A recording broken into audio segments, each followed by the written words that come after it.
السلام علیکم پیارے دوستو، اپنے آپ کو نظر انداز کرنے کا عادی بنائیں۔ کہتے ہیں کہ لوہار کی بند دکان میں کہیں سے گھومتا پھرتا ایک سانپ گھس آیا۔ یہاں سانپ کی دلچسپی کی کوئی چیز نہیں تھی۔ اس کا جسم وہاں پڑی ایک آری سے ٹکرا کر بہت معمولی سا زخمی ہو گیا۔ گھبراہٹ میں سانپ نے پلٹ کر آری پر پوری قوت سے ڈنگ مارا۔ سانپ کے منہ سے خون بہنا شروع ہو گیا۔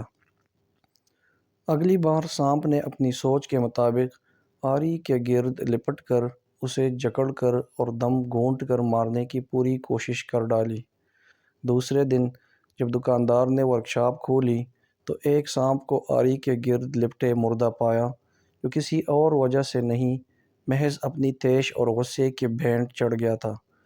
بعض اوقات غصے میں ہم دوسروں کو نقصان پہنچانے کی کوشش کرتے ہیں، مگر وقت گزرنے کے بعد ہمیں پتہ چلتا ہے کہ ہم نے اپنے آپ کا زیادہ نقصان کیا ہے۔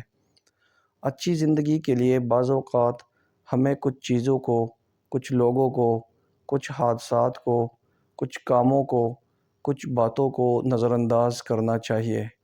اپنے آپ کو ذہانت کے ساتھ نظر انداز کرنے کا عادی بنائیں۔ ضروری نہیں کہ ہم ہر عمل کا ایک رد عمل دکھائیں۔